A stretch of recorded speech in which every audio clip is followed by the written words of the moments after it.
사무엘상 2장 29절 말씀부터 몇 절만 보겠습니다.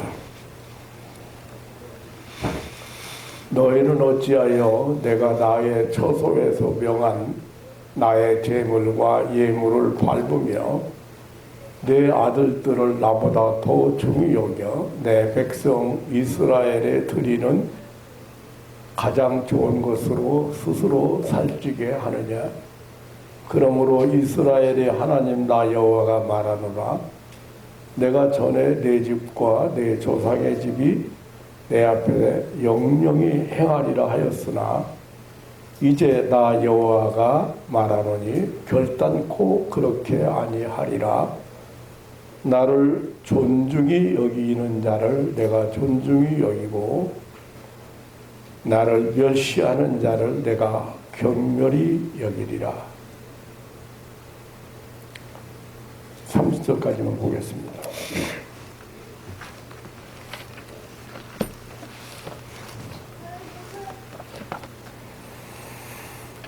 오늘은 한국 교회가 종료주일로 보냅니다. 종료주일은 예수님께서 마지막 예루살렘 상경하실 때 많은 사람들이 예수님을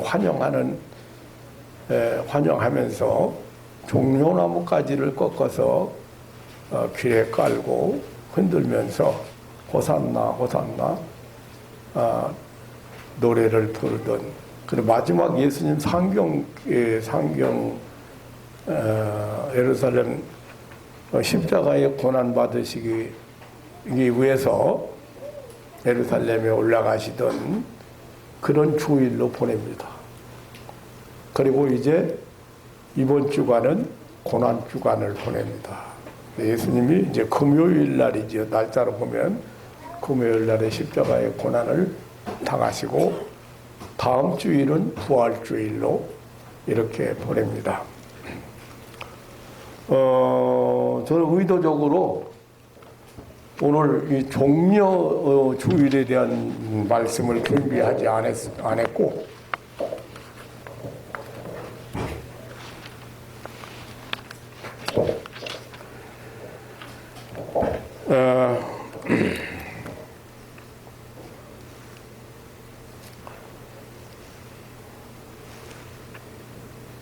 좀 더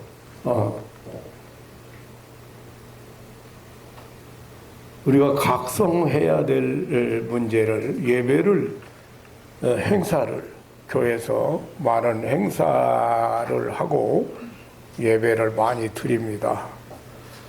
그런데 요 근래 코로나 감염으로 인해서 거리두기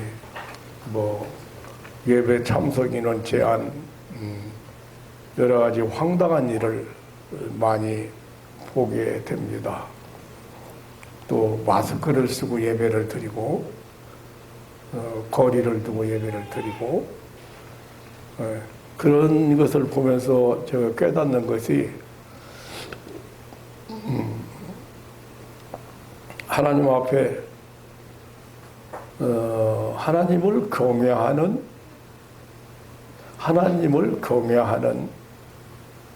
하나님의 백성들이 예배를 통해서 하나님 경외하는 그런 모습을 보이지 않았기 때문에 이런 일까지 벌어지지 않았는가 그런 생각을 해봅니다. 제가 목회를 그만두고 교회를 여러 군데 다녀봤어요. 그래서 앞에 가서 앉은 게 아니라 뒤쪽에 앉던지 2층에 가서 앉아봤어요. 그런데 뒤쪽에 앉아서 보니까 참 가슴 아파요. 하나님 앞에 예배드리는 모습, 옆에 사람하고 목사님 설교하는데 옆에 사람하고 대화를 하는데 분위기가 앞에 오고 중간하고 저 뒤쪽이 틀리고 2층은 더 틀려요. 그 사람들은 그냥 예배 드리러 온 사람들이 아니에요, 보니.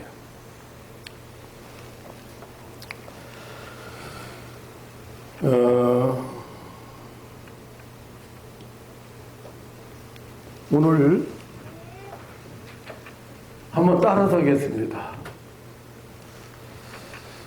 나를 존중히 여기는 자를 내가 존중히 여기고 나를 멸시하는 자를 내가 경멸히 여기리라.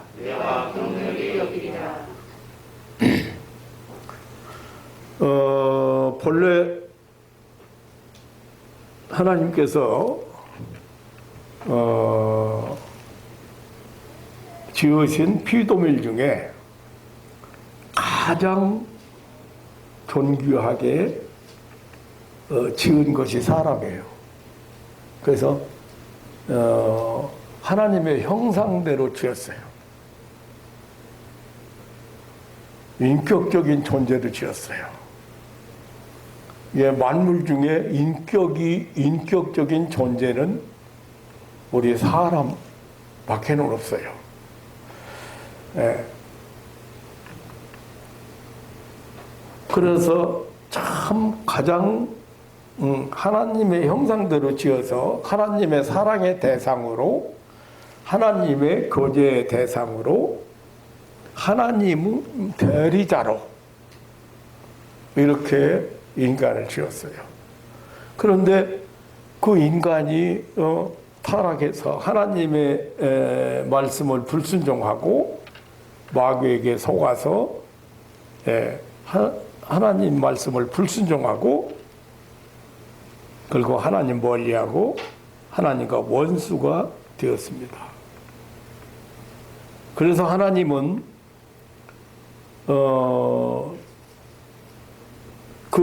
이 소중한 하나님의 형상대로 지음받은 인간을 다시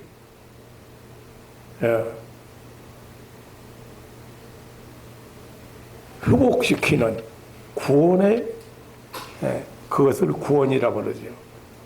본래 하나님의 형상대로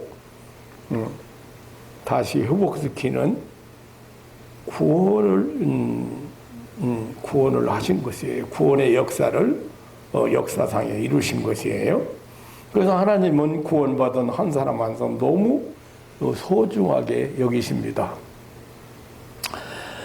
그래서 이사야 43장 1절에 보면 너는 내 것이라고, 또 이사야 43장 4절에 보면 내가 너를 보배롭고 존귀하게 여기고 너를 사랑하였다. 그래서 하나님은 이렇게 존귀한 자로 여러분들이 세상에 살아가도록 나와 여러분을 구원하셨고, 그리고 하나님이 그게 존귀한 자로 살기를 바라신 거예요.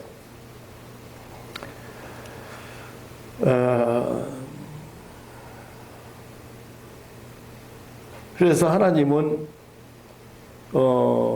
계명을 주셨고 또 영적인 법칙, 그러니까 하나님 말씀을 우리에게 주셔서 존귀한 자로 살도록 하신 거예요. 사랑하는 성도 여러분, 하나님 앞에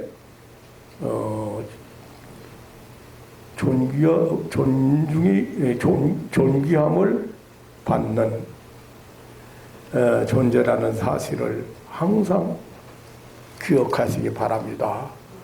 하나님이 우리를 존귀하게 여긴다는 사실을 항상 기억하셔야 합니다.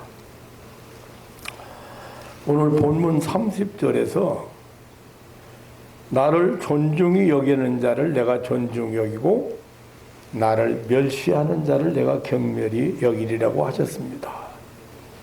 여기 존중히 여긴다는 말을 국어사전에서 보면 높이어 중하게 여김. 또 원어 사전에 보면 영예로운, 귀중한, 소중한, 가치 있는 이란 뜻으로 번역을 했습니다. 하나님을 높이 받들어 존중하는 그 사람을 하나님 존귀하게 여긴다. 그러나 하나님을 멸시하면 그 사람의 생애를 멸시하고 경멸히 여기겠다는 무서운 말씀입니다.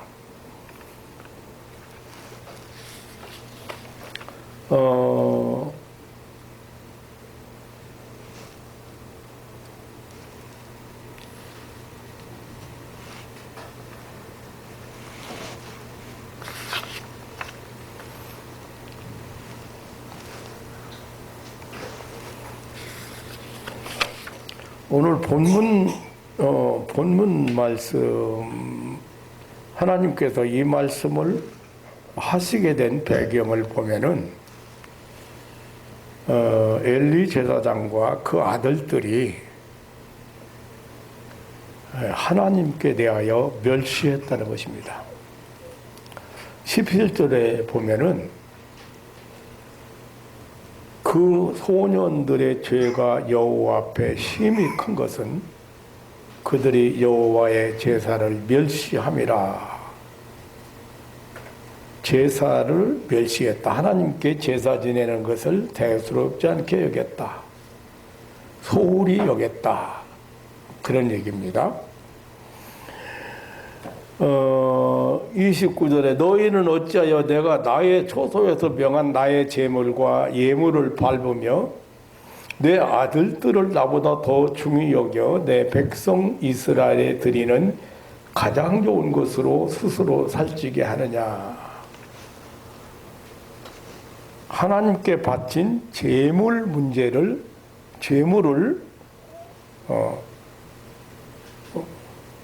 소홀히 여겼다는 것입니다. 함부로 취급했다는 것입니다. 이 말씀들을 볼 때 하나님께 바친 제물까지도 함부로 취급해서는 안 된다는 교훈이고, 하나님께 바친 제물을 소홀히 여기는 것은, 그러니까 하나님께 드리는 제사를 존중히 여기는 것이 하나님을 존중히 여기는 것이고, 이를 소홀히 여기는 사람은 하나님을 멸시하는 것이라는 말씀입니다. 구약의 제사는 신약의 예배입니다. 오늘 성도들은 무엇보다 이 예배가 얼마나 중요하다는 것을 아셔야 합니다. 이 예배를 절대로 소홀히 생각해서는 안 됩니다. 절대로 가볍게 여기는 예배를 드려서는 안 되는 것입니다. 인간이 하나님께 할 수 있는 행위 중에 오직 유일한 것이 있어. 이거 예배예요. 우리가 하나님께 할 수 있는 거 아무것도 없어요. 이 최고의 행위는 예배. 이 예배는 하나님께 경배드리는 것입니다. 이 예배야말로 하나님 앞에 서는 그 최정상의 순간이에요. 가장 높은 분을 만나고 경외하는 마음으로 그분에게 경배하는, 경의를 표하는 시간입니다. 이러한 인생의 정상에 서는 마당에 정말로 하나님 앞에 인정받을 만한 그런 제사를 드려야 하겠습니다.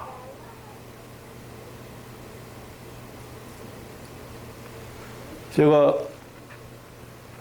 80년도 후반, 80년도 중반? 중후반. 필리핀에 우리 코람데오 선교회에서 필리핀에 세운 교회가 그때만 해도 열 몇 교회 됐어요. 근데 그 중에 교회 하나가 말리가야라고 하는 섬에 하나 세워져 있었어. 거기 교육받은 전도사를 파견시켜서 그 교회를 섬기게 했습니다. 제가 지금 세상 떠났습니다마는 이일우 목사님과 그 말리가야의 그 섬에 가서 약 한 달간 보내다 온 일이 있어요. 그런데 제가 거기서 예배 드리면서 굉장히 감격 많이 했습니다. 예배 드릴 때마다. 평소에 어린아이들이 옷도 잘 안 입고 그냥 이렇게 벌개 벗고 뛰어다니다시피 하는 아이들인데 주일날만 되면 명절처럼 집에서 제일 좋은 옷을 깨끗하게 달아서 세탁해서 달아서 입고 형제 자매들이 손붙잡고 교회로 옵니다. 그 교회로 쭉 오는 이거 찬송 부러 가면 오는 모습을 보면은 하나님 앞에 그래서 예배를 드리는데 그 찬송도 춤을 춰가며 찬송 불러요. 춤을 춰가며 박수 치고 춤을 춰가며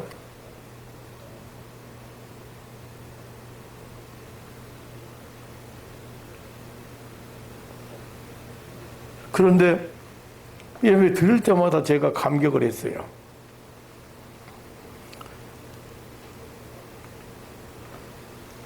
아이들이 그렇게 옷을 제대로 안 입고 뛰어놀던 아이들이 주일날만 되면 명절날보다 명절 때처럼 좋은 옷을 내입고 그렇게 머리 감고 목욕하고 깨끗하게 하고 얘들이 흙구덕에서 놀던 애들인가 싶을 정도로 와서 그 예배 드리는 모습이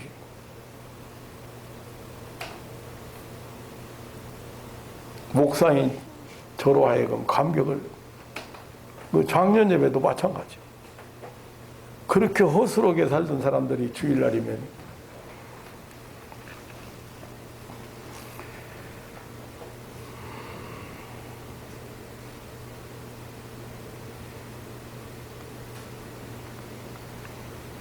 우상 숭배하는 사람들이요 대단합니다. 제가 저 마포에서 목회할 때 삼각산에 가서 이제 밤새워 기도를 하고 아침 새벽에 내려오려고 하면은 거기 참 아주 바위 밑에 그 계곡이 촛불로 다 밝혔어요. 근데 내려오다 보면 이 사람들은요 음식을 장만해가지고 광주리다가 담아가지고 오네요. 산까지 올라요. 산에 올라서 거기다가 차려놓고 빌고 있어요. 그런데 찬물로 동지수 달에도 찬물로 머리 감고 목욕하고 새옷 내입고 그렇게 와서 그 미신이죠. 무슨 신인지 모르고 와서 그냥 공을 들이는 거예요. 한여섯 안 되겠다. 그 초하루 보름이면 아주 그냥 촛불로 밝혀진 그 계곡 자체가 삼각산 계곡 자체가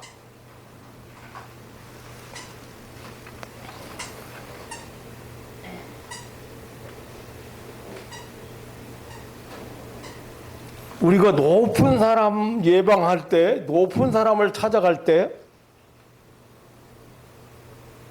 옷 단정하게 입는 거 그런 거 말할 필요도 없죠.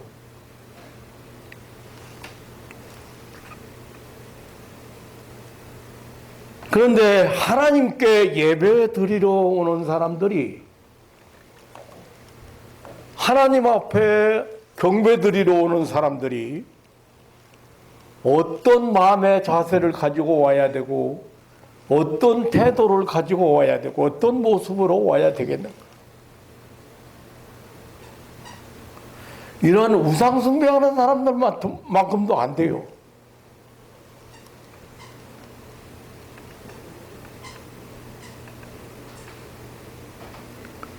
만왕의 왕이시고 조물주이시고 인류의 주권자를 뵙는 자리에 오는데 무슨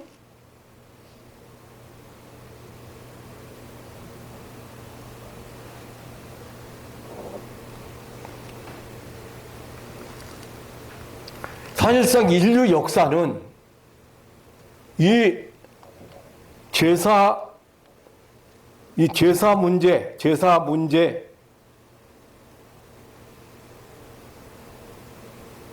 이 제사 문제의 대결이요 경쟁이었습니다.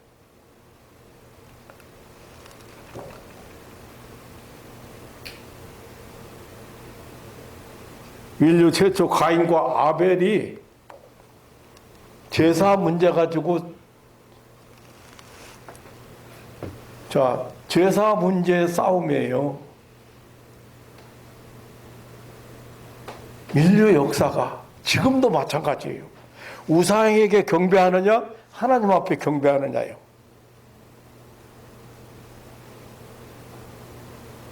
그러니까 믿음이 좋은가 안 좋은가는, 믿음이 있는가 없는가는 하나님 앞에 경배를 드리는가, 우상에게 경배를 드리는 거예요.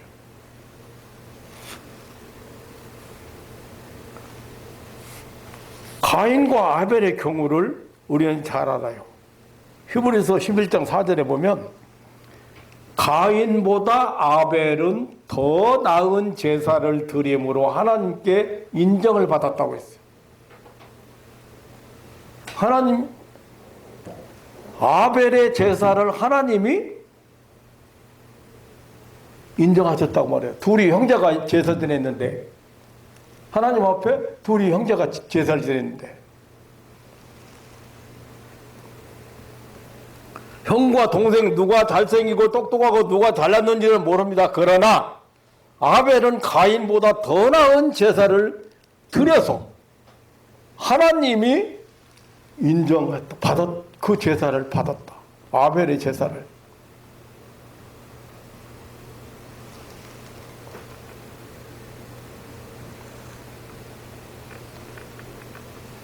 예배를 드리는 데에는 아벨이 성공자라는 말씀입니다.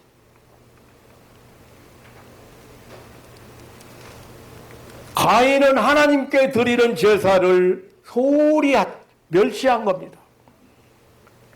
제사에 실패한 자 가인은 인생의 실패자가 된 것입니다. 결국 그는 살인자가 되고 말았다.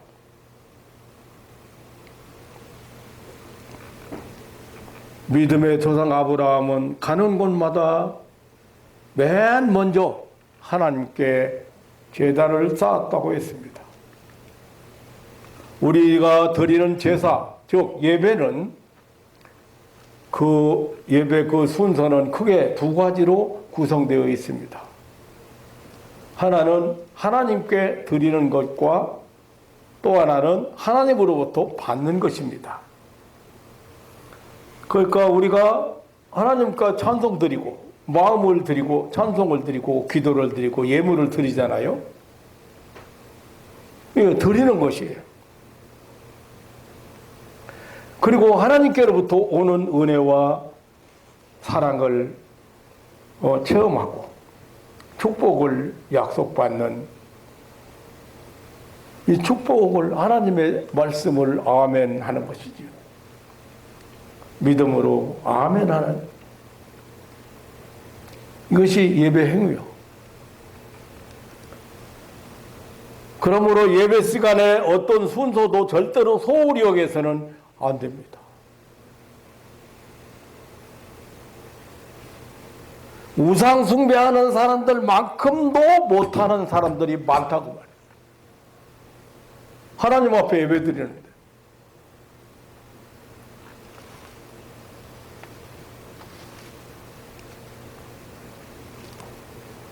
오늘 뭐 종료주일이라 해서 뭐 어떤 기념 행사를 한다든지 오늘은 예수님께서 예루살렘 마지막 예루살렘 상경하신 종료주일입니다. 그래서 호산나 호산나 찬송하면서 예수님을 환영하고, 지금 그게 중요한 게 아니잖아요.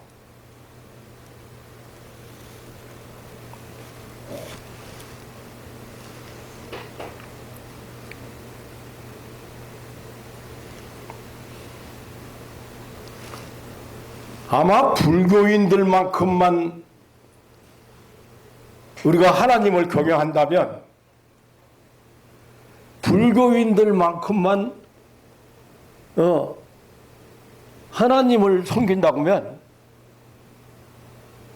하나님 하나님 기뻐하시고 주시는 복이 얼마나 엄청날까 생각해봐.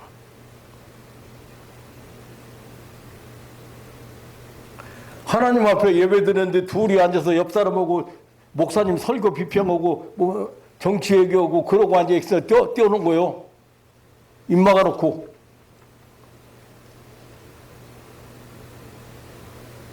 하나님 앞에 지금 경배드리는 지금 이 순간이 얼마나 소중한 순간인지 모르고 있다니까요.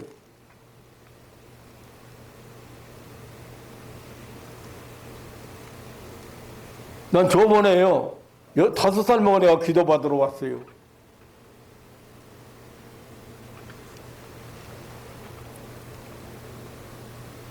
뭐 때문에 기도받으러 왔냐면,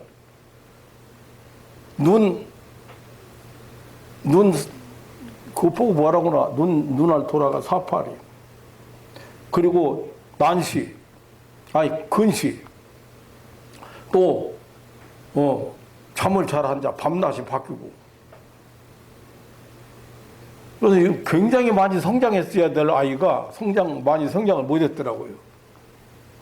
그런데 그 아이가 와서 기도 받으러 왔는데,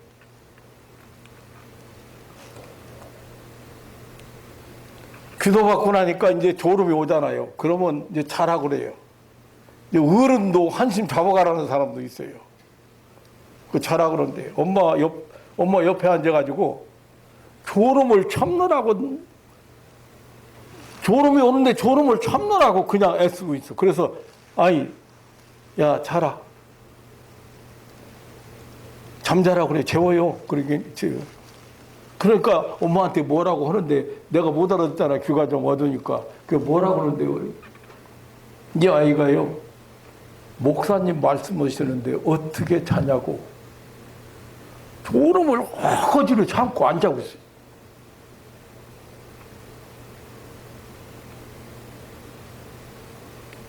나는 그 모습 하나만 보고도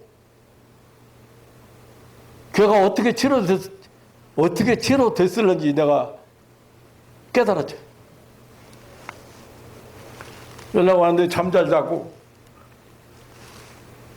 엄마가 믿음이 생기니까 뭐 병원에 가보지도 않아. 검사를 해보지도 않아. 해보나 마나지 뭐. 근데 걔가 목사님한테 가면 이렇게 기도받아야 된다. 목사님 목사님이 막 물러가라고도 하고 막 잘 설명해 주니까 목사님 무섭다고, 기도받아야 된다고. 그 따라왔잖아요. 따라왔는데 내가 기도하기 전에 좀 얘기 조금 하는데 엄마한테 뭐라고 해요? 뭐라고 엄마한테 지금 내 얘기 잘 듣는 거예요. 뭐라고 해요? 그랬지. 목사님 멋있대요. 집에서 올 때는 목사님 무섭다 했는데 처음 보내죠. 그런데 목사님 멋있다고. 5살 먹은 아가씨한테 멋있다 소리 듣는 게 기분 좋대.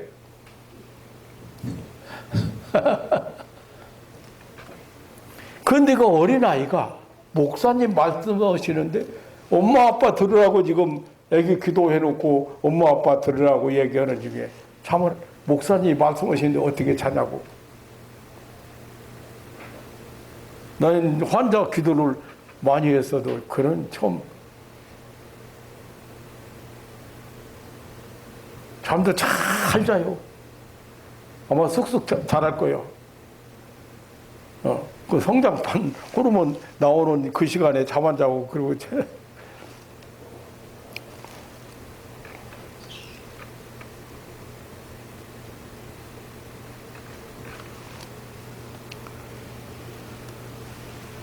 우리가 찬송 부르는 거 중요해요. 그 우리의 신앙 고백이고 기도요. 곡조 있는 기도.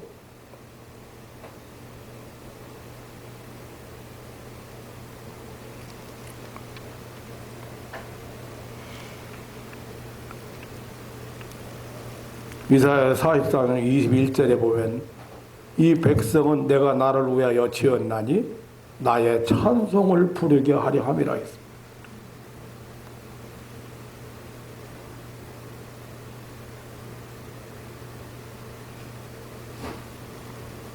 시편 33편 1절에 너의 의인들아 여호와를 즐거워하라. 찬송은 정직한 자의 마땅히 할 바로다. 그랬습니다. 찬송.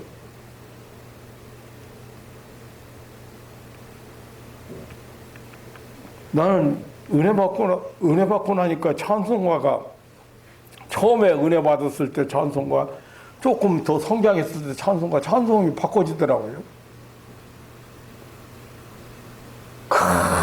그냥 울면서 나 같은 죄인 살리신 그 은혜 놀라워. 그 찬송 많이 불렀어요.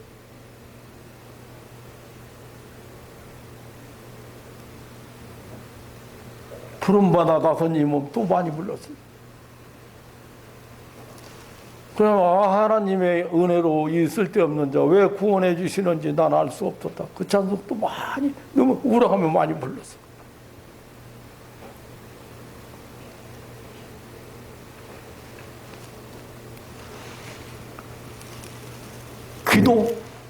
기도, 나는 제일 기도를 중하게 여겨요.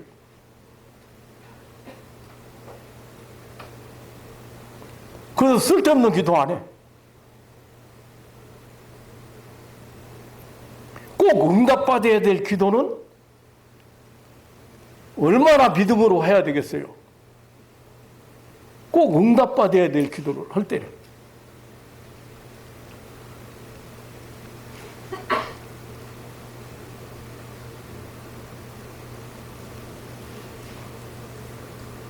시편 145편 18절에 여호와께서는 자기에게 간구하는 모든 자에게 가까이 하신다고 그랬어요. 우리가 드리는 예물도 감사하는 마음과 정성이 중요합니다. 감사로 시편 50편 23절에 감사로 제사를 드리는 자가 나를 영화롭게 한다. 어떤 사람은 깨끗한 돈만 보면 헌금 드린다고 구분해 놓는다는 사람도 보았어요. 하나님 앞에 드리는 헌금을 다름질해가지고 돈을 다름질해가지고 봉투에 정성껏 넣어서 준비해가지고 드리는 사람도 봤어요. 액수 많고 적은 게 아니라 정성을 다하는 마음으로 드려야.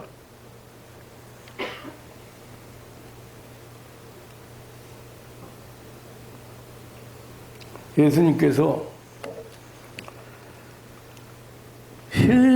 하나님은 신령과 진정으로 예배하는 자를 찾으신다 했어요. 요한복음 3장 23절에 24절에는 하나님은 영이시니 예배하는 자가 신령과 진정으로 예배하라. 무슨 말인지 잘 이해가 안 되죠? 모르죠? 하나님은 영이시기 때문에 우리 눈에 보이지 않지만 이곳에 임재하시고 역사하시는 거예요. 그리고 영이시기 때문에 신령과 진정으로 예배하는 자를 찾으신다. 그 말이 무슨 말이에요? 만나주신다고.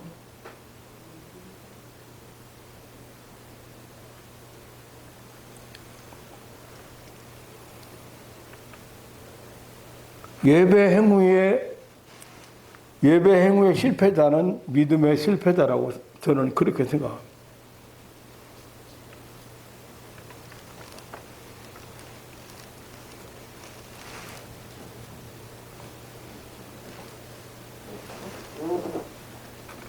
대단히 중요한 시간, 한 시간을 우리 하나님 앞에 나와서 경배드리는 한 시간을, 그 한 시간을 위해서 일주일을 살아가야 돼요.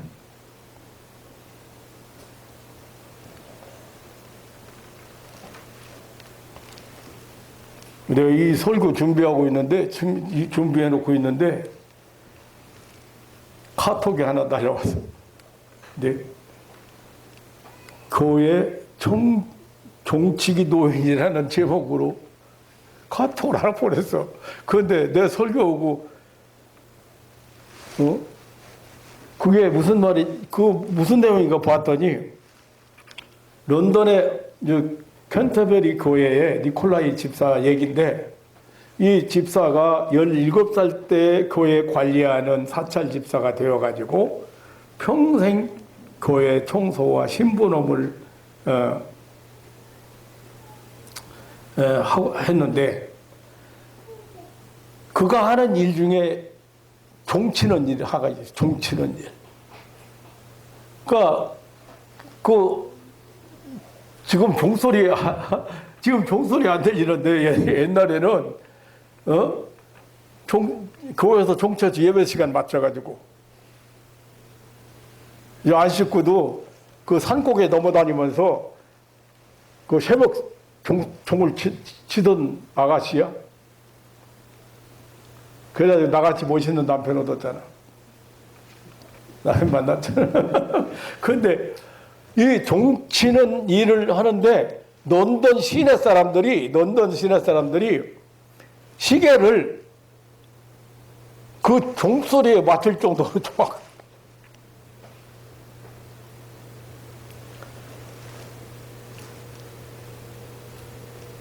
그런데 이 니콜라이 집사가 임종하는데, 임종을 보기 위해서 가족들이 모여왔는데, 노안으로 이제 병상에서 이제 세상을 떠게 생겨서 노안으로 모여왔는데, 종치는 시간이 와. 그래서 그분이 그냥 옷을 주워 입고 종치는 시간 됐다고 나가서 종을 치다가 세상을 떠났어요. 그 이야기를 엘리자베스 여왕이 들었어요.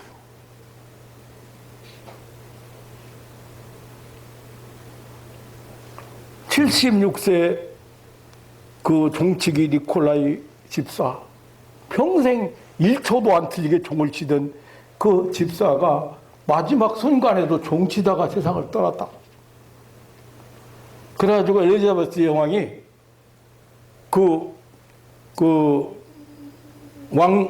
왕실들 묘지, 왕실 사람들만 가는 묘지를 줬대요. 니콜라이 집사에게. 감동받아가지고. 그리고 그 가족들은 귀족으로 대우를 해주었고, 그날 모든 상가 시민들이, 이 런던의 모든 상가 시민들은 그날 하루 일하지 않고 그의 죽음을 애도했다고 합니다. 자연히 그날이 영국의 그 휴일이, 런던의 그 휴일이 됐어. 그날 니콜라이 죽은 날짜 다 멈추고.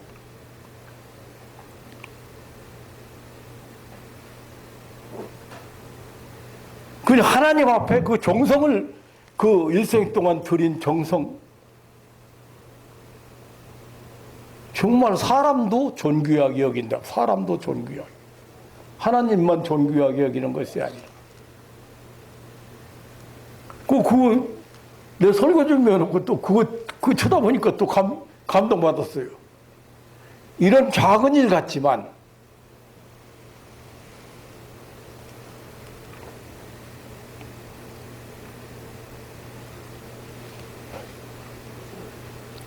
사랑하는 성도 여러분, 하나님을 높이시는, 하나님을 존중이시는,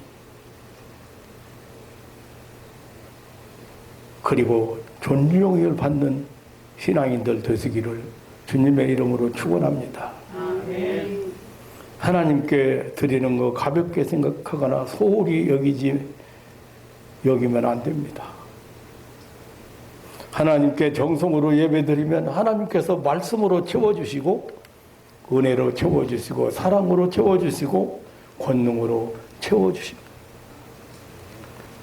하나님 앞에 인정받는 사람, 인정받을 만한 예배, 그 예배를 드리는 예배의 성공자들이 되시기를 주님의 이름으로 축원합니다. 우리가 할 수 있는 거 아무것도 없어. 하나님 앞에. 이곳에 하나님이 임재해 계시고 하나님이 임재하시고 역사하신다는 것을 여러분 확실하게 믿어야 돼요. 저는 그거 하나 믿는 것 때문에 병자들이 그날 일어나고 능력이 나타나고 기적이 일어나고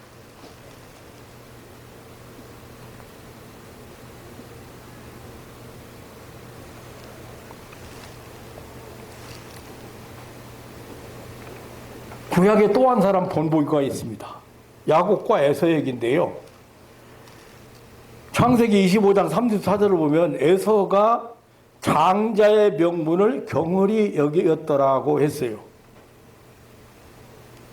이 말은 하나님의 축복을, 하나님의 그 약속을 경홀히 여겼다는 뜻입니다.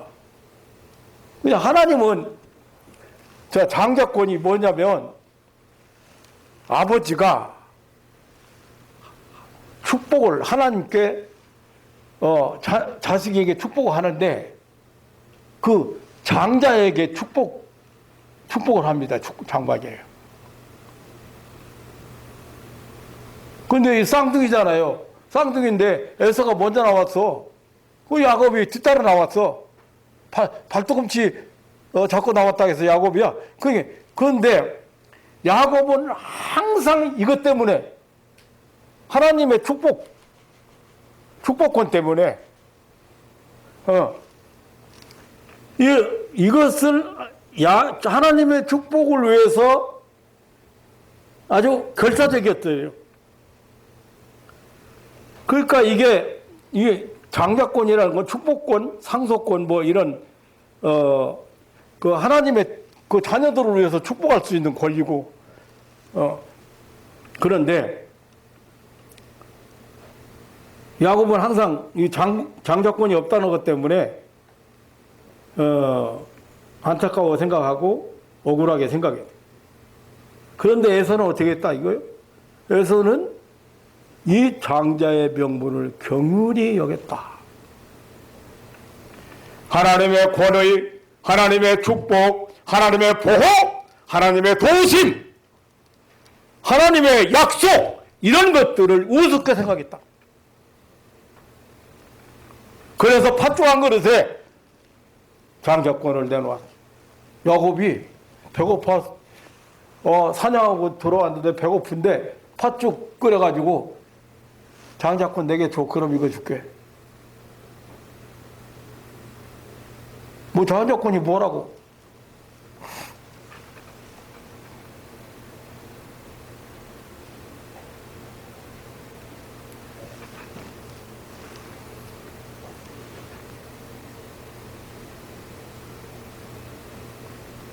오늘날 현대판에서가 많습니다. 저 날로 꼬세요. 조는 사람 있으면 안 돼. 따뜻하면 줘라.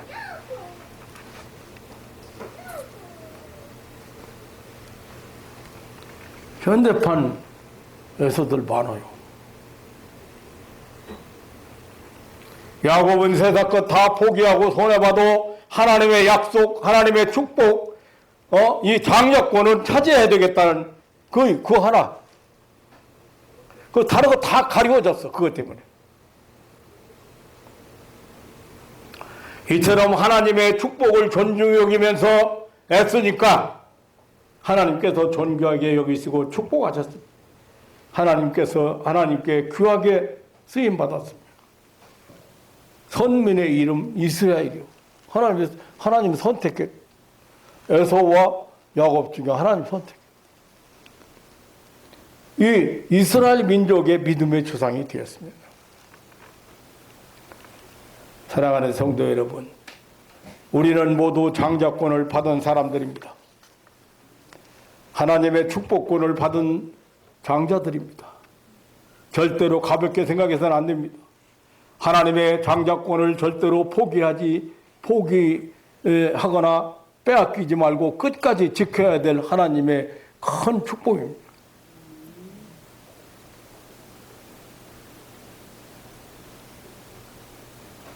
하나님의 자녀된 것이 얼마나 엄청난 것인지 모르는 사람들이 있습니다. 주 예수의 피로 값주고 사신 하나님의 자녀입니다. 죽어도 다시 사는 새 생명을 받았습니다. 주 안에서 모든 죄와 허물을 예수의 피로 용서받은 자들입니다. 하나님 나라를 살게 하시려고 거룩하게 구별해 놓은 자들입니다. 예수님께서 이미 마귀의 권세를 꺾으시고 승리하셨기 때문에 우리는 마귀와의 싸움에서 이미 이겨놓은 싸움을 하는 자들입니다. 승리가 보장된 싸움을 하고 있는 사람들. 세상에서 어떤 경우에도 하나님이 지켜주시는 하나님의 보호 아래에 있는 자들입니다. 하나님 앞에 무엇이든지 구할 수 있는 청구권이 주어졌습니다. 세상을 다스리고 정복할 수 있는 권세가 주어졌습니다. 영원한 천국을 유업으로 받을 수 있는 상속권이 주어졌습니다. 절대로 이 엄청난 장자권을 대수롭게 여겨서는 안 됩니다. 비록 여러 가지 문제로 시리에 빠져 있을 수도 있고 세상에서 뭐 그렇게 드러나 보이지 않을 수 있습니다. 하지만 하나님의 장자권을 받은 존귀한 자임을 잊어서는 안 됩니다.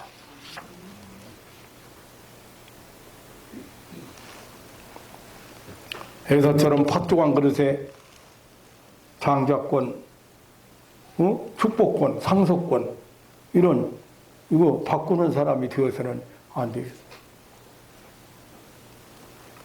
순간적인 쾌락 때문에 믿음을 팔아먹고 이 놀라운 축복을 포기하는 어리석은 자가 되어서는 안 될 것입니다. 어떤 경우에도 이 영적인 권세, 축복, 이 권리 이런 우리가 믿음으로 간직하고 승리하는 신앙의 성녀들이 되시기를 주님의 이름으로 축원합니다. 하나님께서 내가 너를 높여 주신다고 말씀하셨습니다. 사람 앞에 하나님 앞에 언제나 귀중을 받는 성도들이 되시고 쓰임받는 신앙들이 되시기를 주님의 이름으로 축원합니다. 제가 만난 환자 중에는 이런 환자가 시집 와서부터 남편한테 무시당하고 멸시받고 나 억울하고 분한 게 한 번도 자기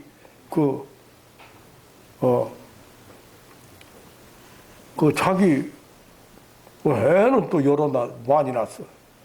그런데 자기 권리를 주장해보지 못하고 무시만 당하고 자기 말을 인정을 받지 못한 그런 분을 만났어요. 제가 내려보내면서 그랬어요. 오늘부터 가서 남편을 임금님처럼 왕처럼 섬기세요. 예? 내가 평생 74살이 될 때까지 남편한테 이 무시당하고 멸시받고 다 살았는데 지금 남편을 임금처럼 섬기라고요?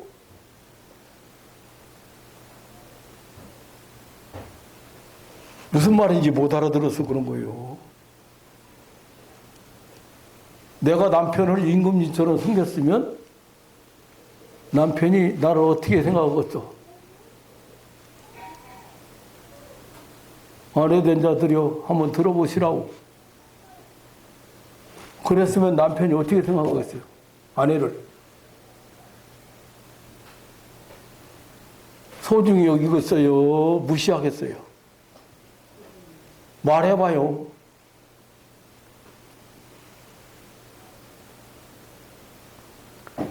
남편한테 그렇게 무시당하고 멸시당한 이유는 남편을 남편으로 남편을 죽게 하듯 하라고 그랬죠.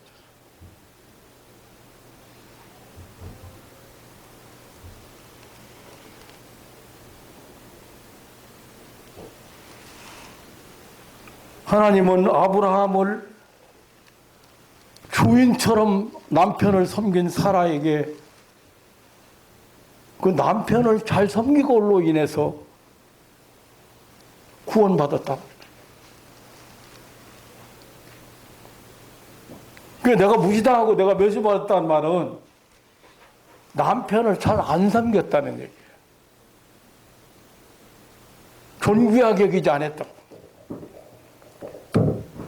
남편을 정말로 존귀하게 여겼으면 남편을 제대로 대우를 하고 섬기고 존귀하게 여겼으면 나도 존귀함을 받는 거야.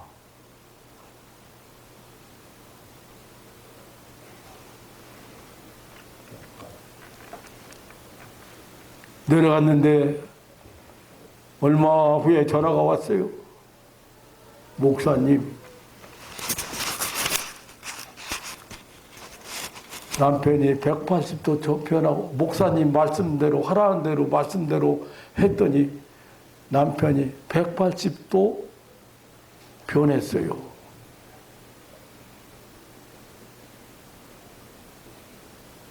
남편 가볍게 여기고 남편 경휼히 여기고 남편 섬기는 것을 소홀히 여기고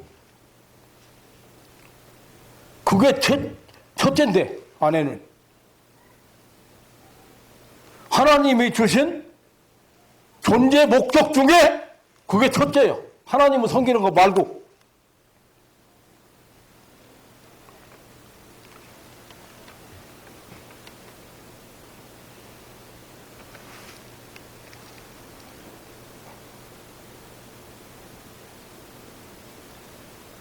사람 앞에도 존귀히 여김을 받는 그런 신앙인들 되시기를 주님의 이름으로 축원합니다.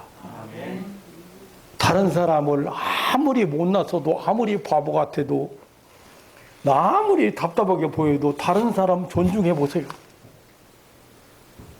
왜? 정말 존중해야 될 인격적인 존재이고 하나님의 형상을 닮은 존재고 하나님이 사랑하는 존재예요. 개만큼도 못 여겨 사람을.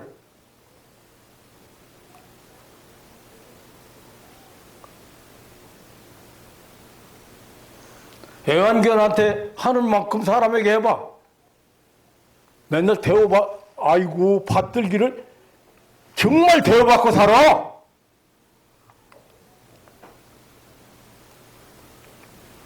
사람을 존중할 줄 모르고 남편을 존중할 줄 모르고 아내가 소중한 줄 모르고 부모가 하늘 같은 줄 모르고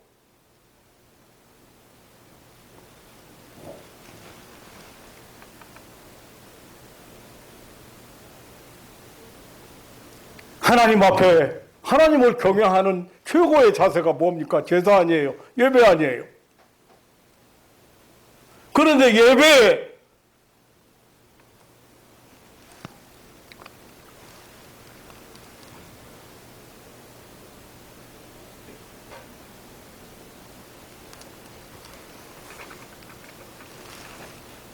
하나님께서 여기 잘 보세요.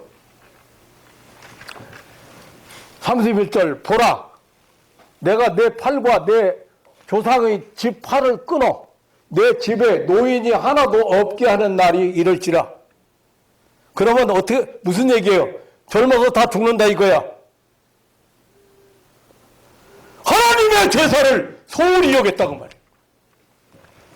이스라엘에게 모든 복을 베푸는 중에 너는 내 처소의 환난을 볼 것이요 내 집에 영원토록 노인이 없을 것이며 내 달아서 내가 끊어버리지 아니할 너의 사람이 내 눈을 세단케 하고 내 마음을 슬프게 할 것이요 내 집에 생산하는 모든 자가 굶어서 죽으리라. 내 두 아들 흠니와 비느하스가 한 날에 죽으리니 그 둘에 당할 그 일이 내게 표징이 되리라. 정말 무섭습니다.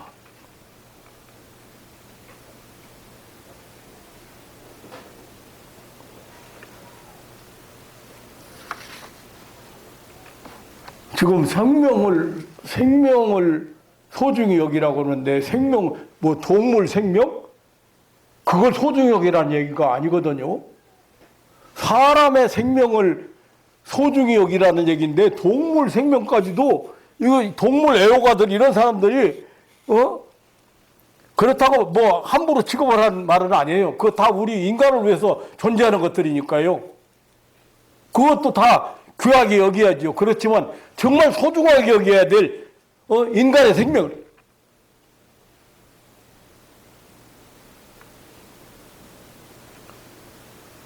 지금 세계가 하나님 앞에 회개해야 될 일이 생명을 경시했다고 말해요. 생명. 그래서 지금 이런 전염병이 돌고 있는 거예요.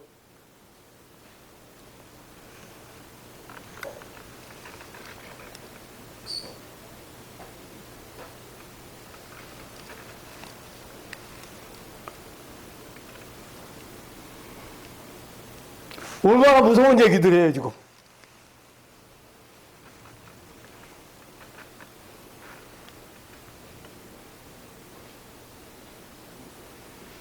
제사장 가문에 내린 언약을 파기하고 내 집에 노인이 하나도 없고 다 젊어서 죽을 것이고 아들 형제가 흠니와 비느하스가 한 달에 죽을 것이다. 시편 107편 10절에 보면 사람이 흑암과 사망의 그늘에 앉으며 곤고와 쇠사슬의 배임은 하나님의 말씀을 거역하며 지존자의 뜻을 멸시함이라고 했습니다.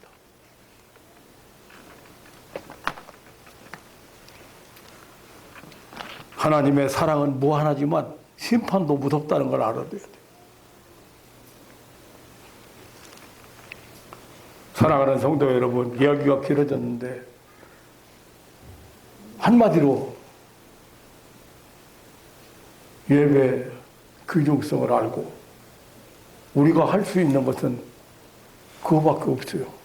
하나님 앞에 찬송, 하나님 앞에 기도하는 거, 하나님의 말씀에 귀를 기울이고 순종하는 거. 우리를 존귀하게 살게 하기 위해서 신명기서에 보면 하나님을 경외하라는 얘기, 이스라엘 백성을 하나님이 구원해 내신 목적이 하나님을 경외하게 하기 위해서, 그 하나님을 경외하기 위해서 아이들을 누워서도 가르치고 일어나서도 가르치고 밖에 나갈 때도 가르치고 문 인방에 설주에 하나님 말씀 기록하고 그 말씀대로 살게 하라고.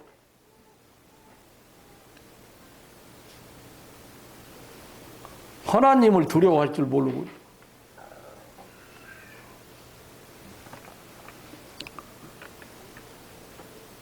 사랑하는 성도 여러분, 예배의 성공자들이 되시기를 주님의 이름으로 축원합니다. 아무리 좋은 행사를 하고 뭐 교회마다 뭐 대단한 행사를 하면 뭐 할 건데 거리두기 해야 돼. 예배 드리는 자세를 보면 입막해야 돼. 하나님 앞에 찬송 부르는데 거짓으로 부르는데 그거 입막해야지.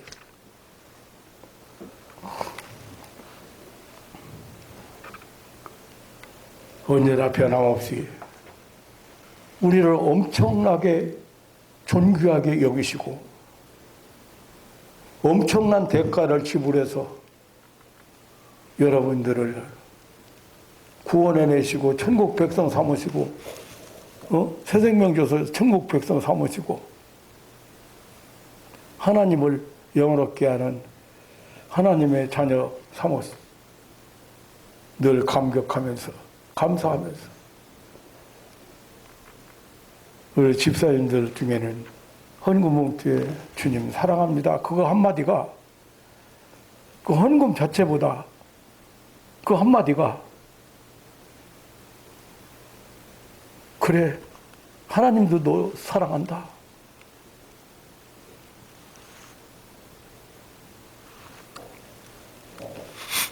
절대 하나님 앞에 이만큼도 공짜가 없어요.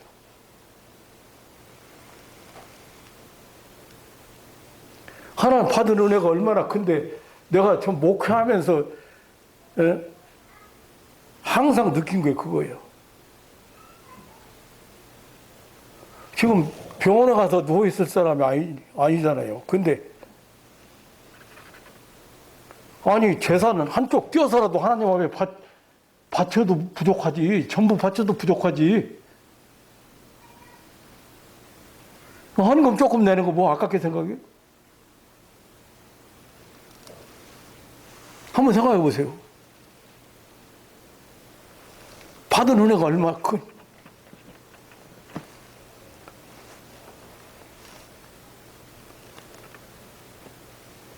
여러분들이 드리는 헌금 하나가, 여러분들이 드리는 감사가 하나님 보시기에 하나님 마음에 움직이십니다.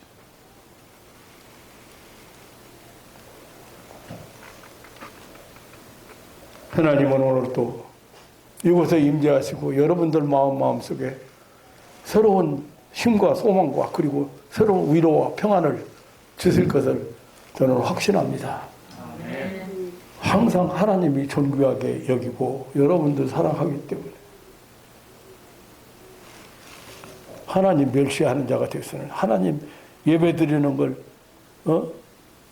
그렇게 해서는 안 되죠. 예배 승리자들 되시고 존귀한 삶을 사는 신앙인들 되시기를 주님의 이름으로 축원합니다. 하나님 아버지 놀라운 사랑과 그 은혜를 감사합니다.